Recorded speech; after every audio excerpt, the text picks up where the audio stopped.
सीताराम सीताराम सीताराम सीताराम सीताराम सीताराम सीताराम सीताराम सीताराम सीताराम सीताराम श्री राम सीताराम सीताराम सीताराम सीताराम सीताराम सीताराम सीताराम सीताराम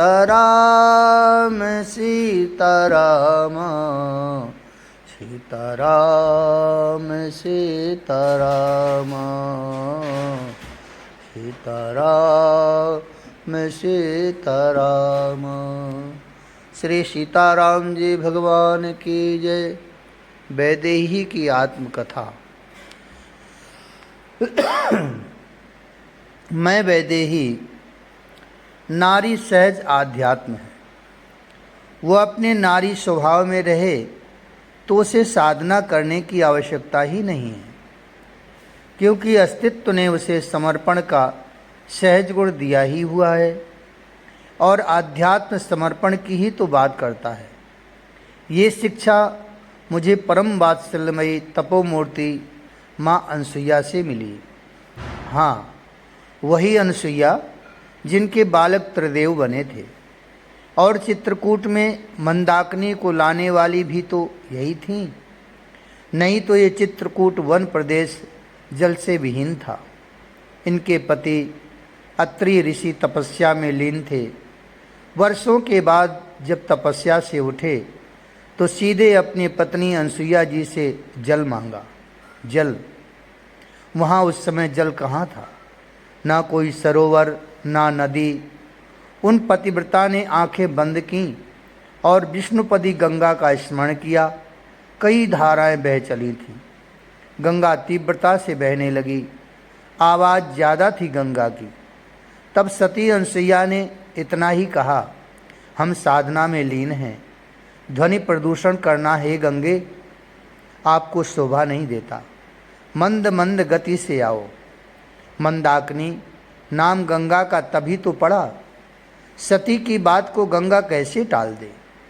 मंद मंद गति से आने के कारण मंदाकिनी नाम पड़ा।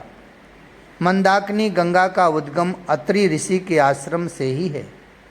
मैंने उनके दर्शन किए। माँ अनसुईया के मुझे कितना आदर दिया। मुझ बालिका के ऊपर उन माँ ने जो वात्सल्य बरसाया, मैं वैदेही उसे कैसे भूल सकती हूँ। प्रातः ही भीलकोल ऋषि मुनि सब इकट्ठे हो गए थे। ना जाओ राम, ऋषियों ने हृदय के भाव व्यक्त किए। नाथ, हम लोगों को अनाथ करके न जाओ। भीलों ने बिलखते हुए कहा था। मेरे पास तो भीलनियाँ आई थी, बहुत रो रही थी। उनके मुख से यही निकल रहा था, महारानी मत जाओ। उफ, वो गिलहरी मेरी गोद से उतर ही नहीं रही थी।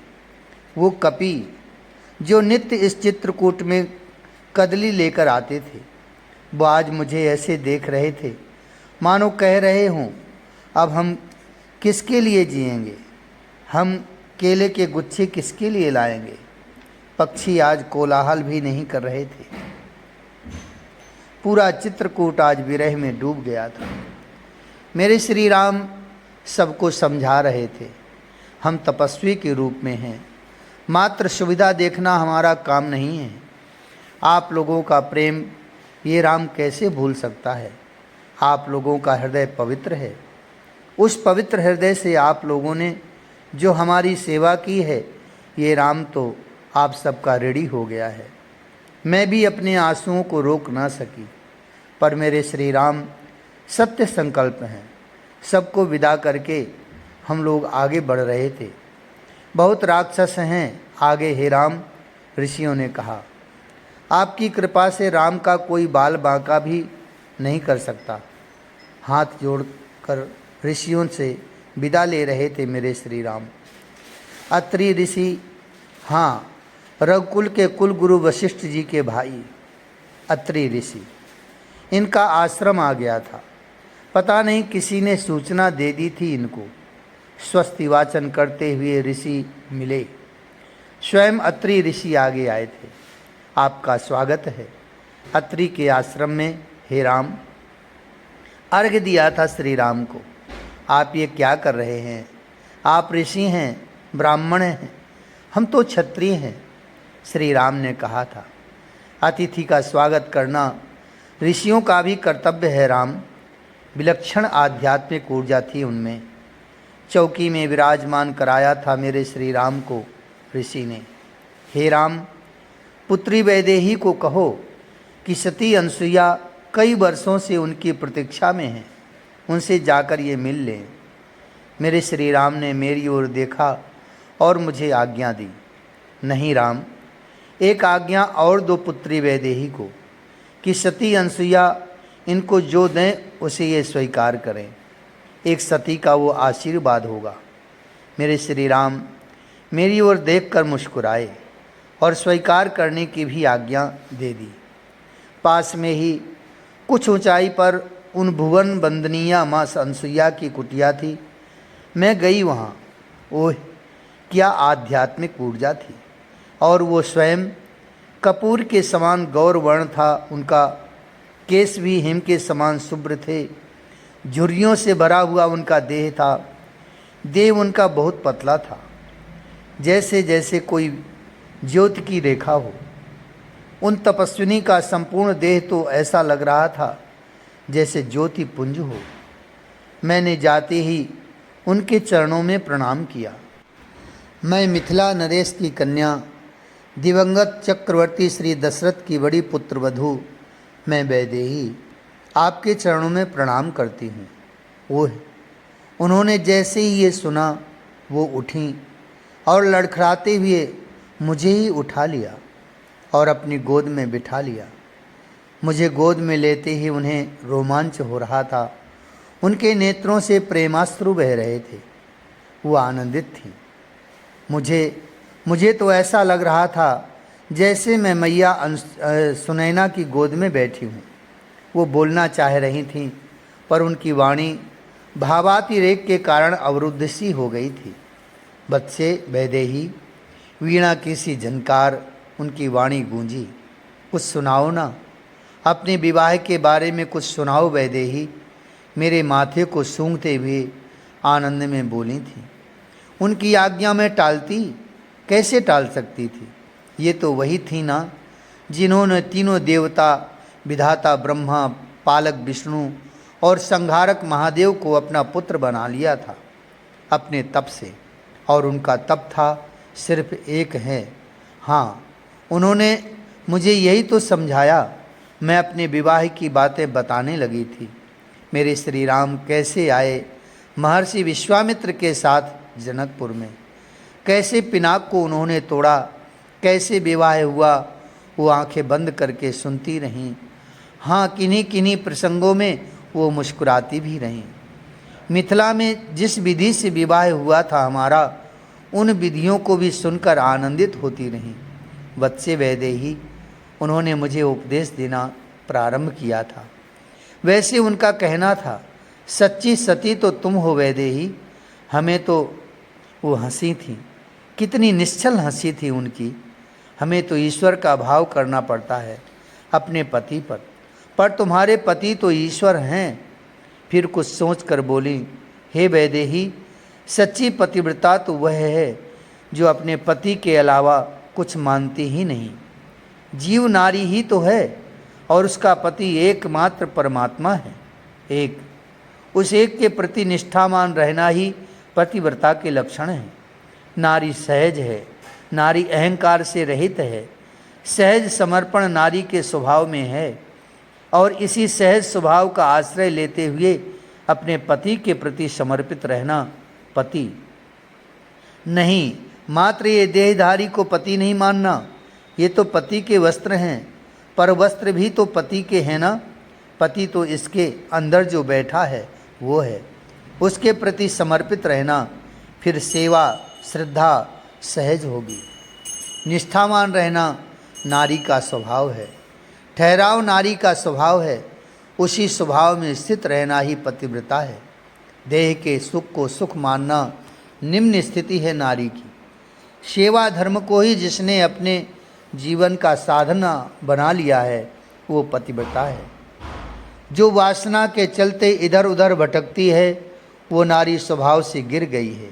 वासना तुच्छ है, देह का सुख कितने समय के लिए, पर सेवा का सुख, निस्वार्थ सेवा का सुख पतिव्रता ही लेती है।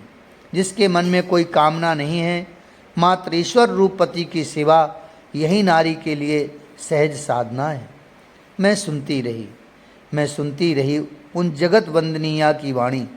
मेरे लिए अमृत तुल्य था उनका एक एक शब्द। सत्य कहा था उन्होंने, नारी ही इस पृथ्वी को बचाए हुए है। नहीं नहीं, वो नारी तो भार है इस पृथ्वी के लिए, जो देह सुख के लिए नाना देह से संपर्क रखती है। सती नारी, सती का अर्थ यही है, सत्य पर चलने वाली। वो कुछ देर के लिए रुकी, मैं उनकी गोद में ही थी। सीते पुत्री, तुम्हारा नाम लेकर ही बड़ी बड़ी पतिव्रताएं शक्ति प्राप्त करेंगी। तुम्हारे रघुकुल के कुल गुरु वशिष्ठ की पत्नी अरुंधति है ना, वो मेरी छोटी बहन है। वही तुम्हारे बारे में मुझे बताती रहती थीं। लड़खड़ाते हुए उठी अनसुईया जी। मैं उनकी गोद से उठकर चरणों में बैठ गई थी। बेटी, विधाता ने मुझे बहुत कुछ दिया, मैंने कुछ नहीं चाहा था, पर उन्होंने मुझे दिया, मैं उनका क्या करूं?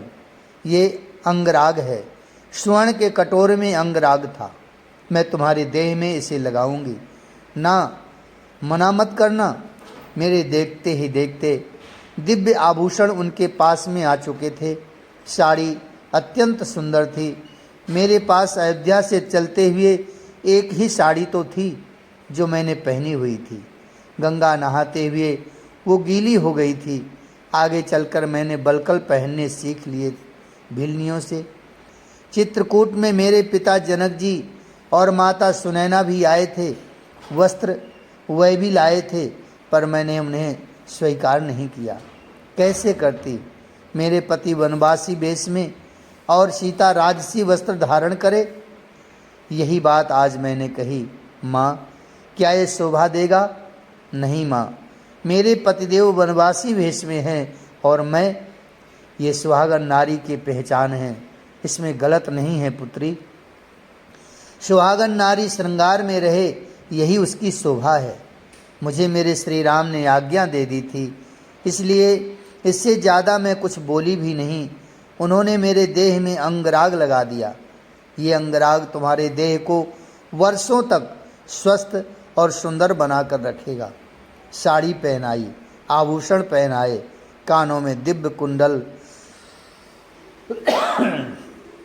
भुजाओं में केयूर, कंठ में माला, हाथों में कंगन। मैं धन्य हो गई थी जगत बदनिया माँ अनसुईया के हाथों ये दिव्य आभूषण धारण करके। अब जाओ पुत्री, रात्रि हो रही है, अपने पति के पास जाओ। फिर मेरे माथे को सूंघा उन्होंने। मैंने उन्हें प्रणाम किया। वैदेही, तुम मुझे ऊपर से लेकर नीचे तक देखने लगे थे मेरे श्री राम। आपने ही आज्ञा दी थी मुझे कि सती अनसुईया जो दें उन्हें स्वीकार कर लेना। मैंने कहा, वे अनुग्रहमयी। स्वर भीग गया मेरे श्री राम का। कंगाल राम, जब जब तुम्हें देखता था वनवास में, तब तब राम का हृदय रोता था। हे सीते, तुम्हारे वस्त्रों को देखकर जनक राज दुलारी को, रघुकुल की ज्येष्ठा पुत्र वधू को मैं अच्छे वस्त्र भी ना दे सका। मेरे श्री राम बिलख उठे थे। फिर अपने आंसू पोंछते हुए बोले, इन बंदनिया ने इस राम की चिंता मिटा दी। ये कहते हुए मुझे अपने हृदय से लगा लिया था। प्रातः स्नान आदि से निवृत्त होकर हम लोग ऋषि अत्रि के सम्मुख उपस्थित थे। उनके साथ जगत बंदनिया माँ अनसुईया भी थीं। मुझे हृदय से लगाकर आनंदित हुई थी वो वात्सल्यमयी। ऋषि अत्रि ने मेरे श्री राम को आशीर्वाद भी दिया और प्रणाम भी किया था। हे राम, आगे मत जाओ, आगे राक्षसों का समूह है, वो बड़े भयानक हैं। मेरी प्रार्थना है आगे मत जाओ।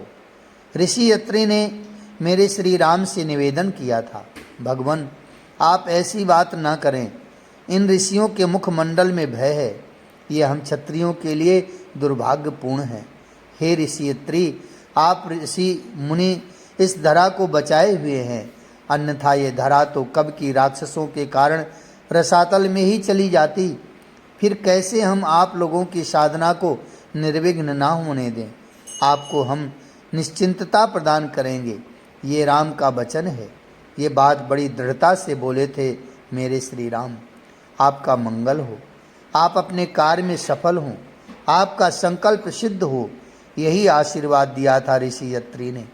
और हम लोग सबको प्रणाम करके आगे के लिए चल पड़े थे। ओह, वो घनघोर जंगल, एक सरोवर था, जल स्वच्छ और निर्मल था, पर कोई पक्षी नहीं थे। मैं सोच रही थी, तभी मेरे श्री राम ने लक्ष्मण से कहा, लक्ष्मण शीघ्र धनुष बाण को संभालो। मेरे श्री राम धनुष में बाण लगाकर सावधानी पूर्वक चल रहे थे। भय व्याप्त था उस घनघोर जंगल में, मैं बीच में चल रही थी। आगे मेरे श्री राम धनुष बाण को संभाले हुए और पीछे लक्ष्मण। तभी एकाएक आंधी चली, अंधड़, आगे कुछ दिखाई नहीं दे रहा था। एक गर्जना हुई, अट्टहास किया किसी ने। वो अट्टहास इतनी भयानक था कि मैंने तो अपने कान ही बंद कर लिए। बाण धनुष में लगाए रखो लक्ष्मण, मेरे श्री राम बोले जा रहे थे। तभी वो विशाल काय, मैं डर गई, मेरी चीख निकल गई। मैं राम हूँ, दशरथ नंदन राम। ये मेरी भार्या है वैदेही, और ये मेरे अनुज लक्ष्मण। तुम कौन हो? राम ने मर्यादा का ध्यान रखते हुए अपना परिचय दिया उस राक्षस को। फिर उससे उसका परिचय मांगा। मैं विराध, मैं राक्षसों का राजा हूँ।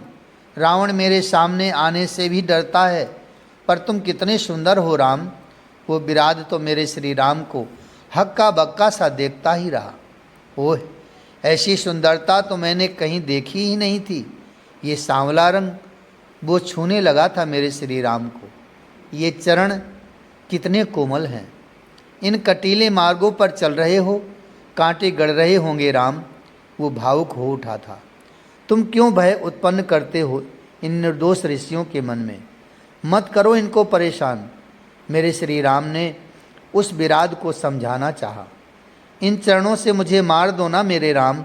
उस विराध ने झुककर मेरे श्री राम के चरण पकड़ लिए थे, पर यह क्या, मैं चीखी क्योंकि उसने मेरे श्री राम के चरण पकड़कर उछालने का प्रयास किया था।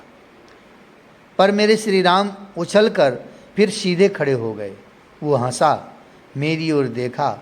उसकी दृष्टि इतनी भयानक थी कि मैं मूर्छित ही हो गई। तब मेरे श्री राम को क्रोध आया, बाण छोड़ दिए, दोनों हाथ कट गए और गिर गए विराध के। वो फिर हंसा, हाँ कर दो मेरा वध, कर दो मेरा उद्धार हे राम।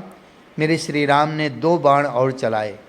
विराध के पैरों में वो बाण लगे, कटकर गिर गए थे उसके पैर। वो फिर हंसा, जय हो राम, जय हो।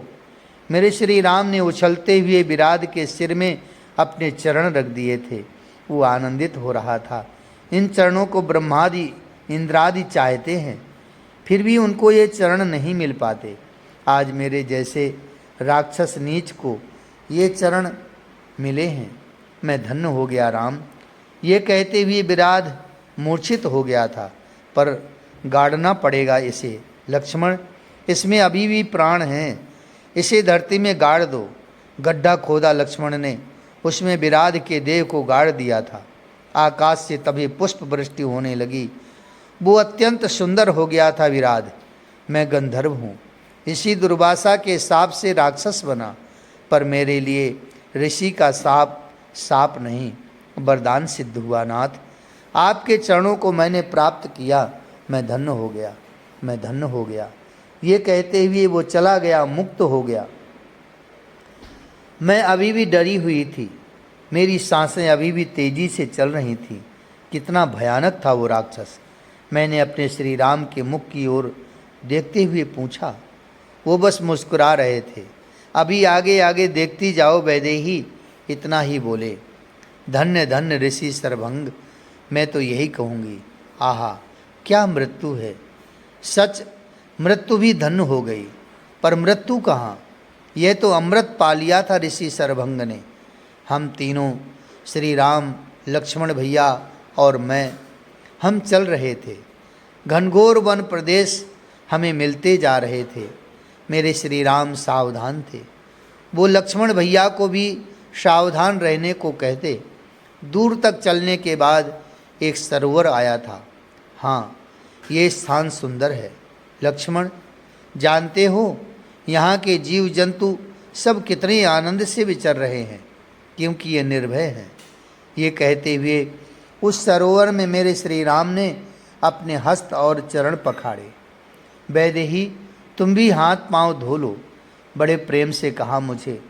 ये दक्षिण प्रदेश कुछ उष्ण है, इसलिए शीतल जल से अपने मुखार बिंदु को भी धो लिया था। ये कहते हुए मेरे श्री राम ने, मैं आगे बढ़ी। जल से आचमन किया ही था कि आकाश से कोई अत्यंत सुंदर शुभ्र हाथी, जिसमें विराजे थे देवराज इंद्र, मेरे श्री राम चकित होकर देख रहे थे आकाश की ओर।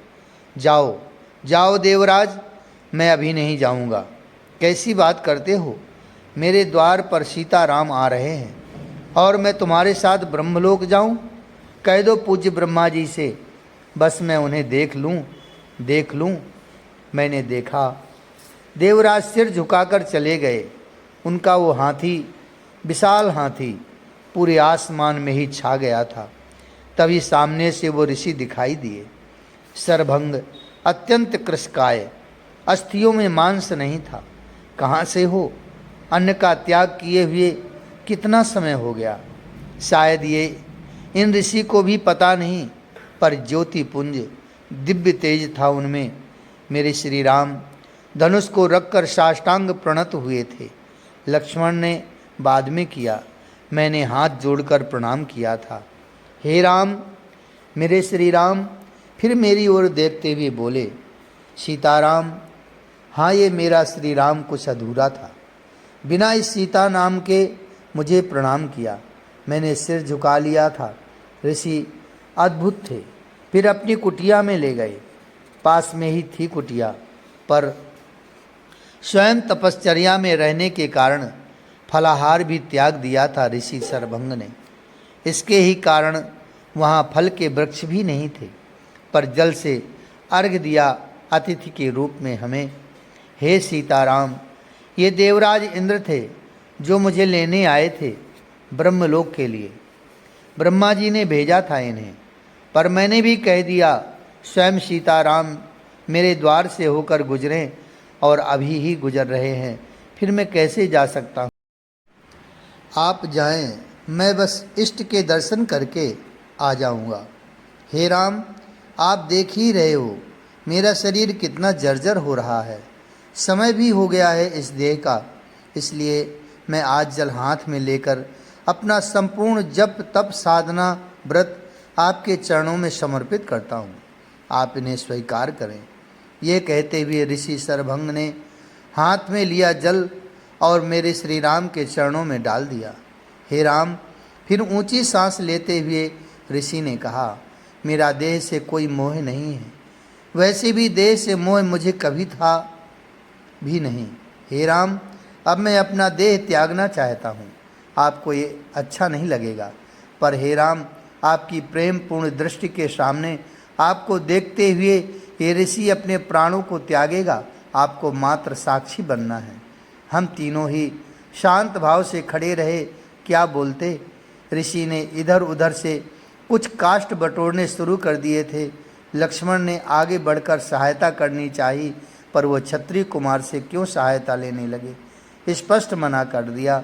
लक्ष्मण को उनकी बात सही भी लगी। काष्ठ बटोरकर उसके ऊपर कुशा बिछाकर पद्मासन में बैठ गए थे ऋषि सरभंग। ओह, उन्होंने त्राटक शुरू किया, हमें देखना शुरू किया। हल्की मुस्कुराहट जो शांत होती जा रही थी। सीताराम सीताराम ये ध्वनि निकल रही थी, पर वो भी बंद हो गई। शांत भाव से त्राटक मेरे श्री राम के मुखमंडल का, पर पता नहीं कब वो ज्योति पुंज बन गए। प्रकाश, तीव्र प्रकाश। ओह, अग्नि की एक चिंगारी निकली। अग्नि पूर्ण प्रज्वलित हो गई थी, पर ऐसी अग्नि जिसमें धुआं नहीं था, सुगंधित अग्नि। और वह अग्नि लौ की तरह उठी थी। वह अग्नि कांप भी नहीं रही थी। ऋषि सरभंग के देह से उठी अग्नि कुशा में फिर काष्ठ में लग गई थी। ओह, पूरा वन प्रदेश सुगंधित हो उठा था। पर ये क्या? अग्नि जैसे ही शांत हुई, उसमें से एक अत्यंत सुंदर कुमार हाथ जोड़ते हुए आकाश की ओर बढ़ा। उसने आकाश में जाकर हम तीनों की परिक्रमा की और तीव्रता से उड़ चला। इतनी तीव्रता थी जैसे विद्युत, और वह विद्युत अंतरिक्ष में विलीन हो गई थी। मेरे श्री राम सहित हमने उनकी उस चिता को प्रणाम किया। नेत्रों से अश्रु बह चले थे मेरे श्री राम के। धन्य धन्य ऋषि सरभंग। मेरे श्री राम भी यही कह रहे थे। जय जय श्री सीताराम, जय जय श्री सीताराम। राम रघुवर की प्राण प्रिया, भजो रे मन सिया सिया। राम रघुवर की प्राण प्रिया, भजो रे मन सिया सिया। सिया सिया भजो सिया सिया, सिया सिया भजो सिया सिया। राम रघुवर की प्राण प्रिया, भजो रे मन सिया सिया। राम रघुवर की प्राण प्रिया, भजो रे मन सिया सिया।